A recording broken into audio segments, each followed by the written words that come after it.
I spotted a group of giants on the move and called out to them, hoping to hitch a ride on one shoulder. After a moment's thought, the giant agreed. But just as he reached down to lift me up, the little fox suddenly started howling and turned down the offer for me. Left with no choice, I pressed on north, toward the place where my head was destined to be taken. A debt I'd owed for a year now. I'm King Arthur's nephew, the strongest claimant to the throne, yet I had no sense of chivalry, just spent my days chasing pleasure. To help me claim the crown, my mother cast a spell on Christmas and summoned the Green Knight. The knight stormed into the round table holding a holly branch and delivered a letter, challenging everyone to a game. Wound him in any way, and you'd win his glory and riches. But a year later, you'd have to meet him at the Green Chapel and let him return the blow. King Arthur looked around. No one dared accept, but I saw it as my shot at fame. Remember, it is only a game.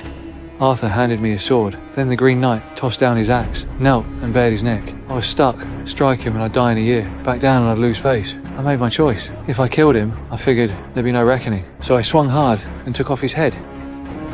I had proven my courage to everyone and turned to Arthur for my reward. But the headless body stood up, picked up its head, repeated the 1-year deal, and left laughing. I became famous overnight, hailed as a hero, but as the year drew close, fear made me seriously ill. My mother poured everything she had into weaving a magic belt for me, promising that as long as I kept it on, I'd be safe. Do not waste this. If I made it back alive, I'd be knighted and inherit the throne. So I set out north with the axe. The countryside was torn apart by war, littered with bodies. A man searching for his family pointed me the right way. There's a stream yonder. Everyone's not like... Clearly hoping for a noble's generosity. I thanked him and walked off. I said, are my directions not worth anything to you?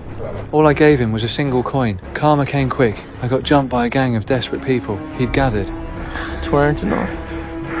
Just tweren't enough. I stammered that I wasn't really a knight, that I'd already abandoned honor. They stripped me of the belt, took everything I had, and planned to take my place at the chapel. Tied up on the ground, I refused to just die there. I worked my way over to my sword, cut myself loose, and chased them all night, but they'd vanished. Exhausted, I stumbled on an abandoned house, checked that no one was there, and crashed. In the middle of the night, a girl appeared and demanded to know why I was in her bed. I tried to leave, but she stopped me.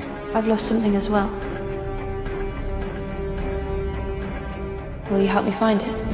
Fighting down my fear, I instinctively asked about payment. She looked confused and said, "Isn't doing good without expecting anything in return a knight's virtue." Ashamed, I dove into the water to retrieve a skull that thieves had thrown away for her, but all I found was a fox, nothing else. When I placed the skull on the remains, the sun broke through, flooding everything with light, and the lost axe reappeared. Something clicked. I shouldered the axe and kept heading north. The road got harder, the weather unpredictable. When night fell, I took shelter in a cave. That same little fox from the house showed up again. I threw rocks to scare it off, but it kept circling back, eyes full of concern. I gave in and let it stay out of the rain. By morning, the fox was sticking with me. I pushed through mountains and rivers, completely worn out.